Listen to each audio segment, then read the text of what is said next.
I'm Michael from ETS, and welcome to Inside the TOEFL Test. Today, we're going to go inside the speaking section of the TOEFL test, specifically questions 1 and 2, the independent speaking questions. So in the next few minutes, we're going to look at how the questions are structured and what they're asking, how to approach the questions, how your responses are scored. We'll look at a sample response that received a high score, and we'll give you some tips for improving your speaking skills. So here is generally what the questions will look like and how they're structured. For both questions 1 and 2, you'll be given a topic to speak about with no additional reading or listening passages. You will have 15 seconds to prepare your response and 45 seconds to speak your answer. Now, 15 seconds is actually longer than you think, and if you feel like you need more time, just remember that professors at university aren't going to give you more time than that to answer questions in class. Now let's look more closely at what the independent speaking questions will be asking you to do. So first, question 1. Question 1 will ask you to speak about a person, place, object, or event that is familiar to you. Here's an example. Talk about a pleasant and memorable event that happened while you were in school. Explain why this event brings back fond memories. In question 2, you'll be presented with 2 situations or opinions. You will be asked which you prefer, and you need to explain your choice. Here's an example. Some people think it is more fun to spend time with friends in restaurants or cafes. Others think it is more fun to spend time with friends at home. Which do you think is better? Explain why. Now here are some tips for how to approach these kinds of speaking questions. Number 1, use the preparation time to organize your thoughts and maybe jot down some notes. Don't try to write a full response because you won't have time, and the raters scoring your response want to hear you speaking, not reading, and they can tell the difference. Number 2, don't memorize responses before the test, especially ones that you get from the internet or from test prep instructors who say that's a good idea.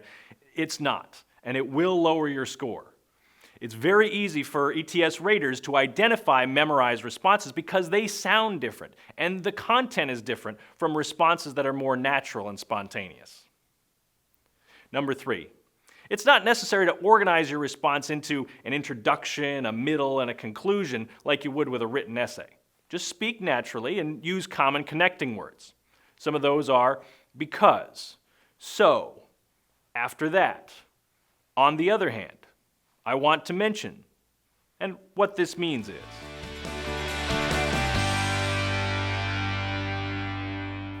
Before the test, make sure you understand what the raters are looking for and how the questions are scored. In the speaking section, all 6 responses are scored on a scale from 0 to 4, and they're scored holistically, which means that the raters listen for various features in your response and then give it an overall score. Although there are some variations depending on the question, raters will be looking for 3 main things. First, delivery. Your speech needs to be clear and fluid, with good pronunciation. The pace or speed of your speech should be natural, and you should have good-sounding intonation patterns. Second, language use. This is mainly how you use grammar and vocabulary to express your ideas.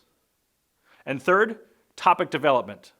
This is mainly how fully you answer the question, how clearly you express your ideas, and how you can connect one idea to the next in a way that is easy to follow. Now let's listen to an example of a speaking response that received the highest score of 4 out of 4. This is responding to question 2 about spending time with friends. I actually only spend time with my friends in restaurants and cafes. Almost never at home because my apartment is very small and there is just almost nothing to do. On the outside and in cafes and restaurants it's much more, there are more people, the atmosphere is usually good, and maybe there's some music playing, or we usually meet to discuss things and meet other people and meet people we do not know possibly. There's always a chance to get to know someone, and it's always exciting. For me, it is much more exciting than just staying at home and in the environment that I know and I'm familiar with. I think that's boring. Now let's look at this response in terms of our three main criteria: delivery, language use, and topic development. First, delivery. His flow of speech is good, and he's easy to understand, and he's able to sustain his speech for the full 45 seconds without repeating himself. My apartment is very small and there is just almost nothing to do. With language use, his language is simple and direct, and he chooses his words accurately. He doesn't need to use overly complex vocabulary. There are more people, the atmosphere is usually good, and maybe there's some music playing or... Topic development is also strong. He starts by stating his preference for cafes and also says why he doesn't meet his friends at his home, because his apartment is too small and there's almost nothing to do there. And he gives several reasons why cafes are better for him. There's a better atmosphere, often there is music, and he can meet new people. There's always a chance to get to know someone, and it's always exciting.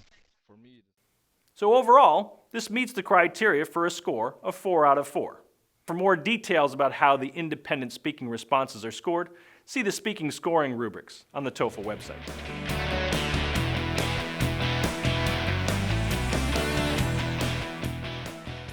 Now here are some activities that can help you build the skills you need for the independent speaking tasks.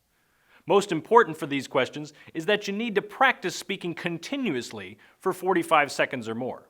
So it's a good idea to have a stopwatch or other timer to use while practicing. Number 1, find a way to practice with native speakers or others who know English well, or join an English club, or start one of your own. 2, collect pictures from magazines, newspapers, or the internet. Look at each picture and describe it in 45 seconds. Try describing the same picture more than once, using different adjectives and adding details.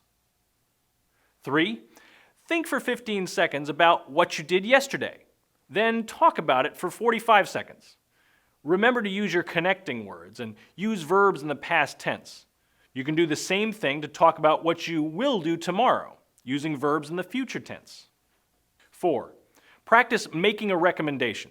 Find a topic that you're interested in and explain why your idea is the best way to proceed. There are lots of ways to improve your English skills. Whatever you do, keep practicing. And good luck on your TOEFL test.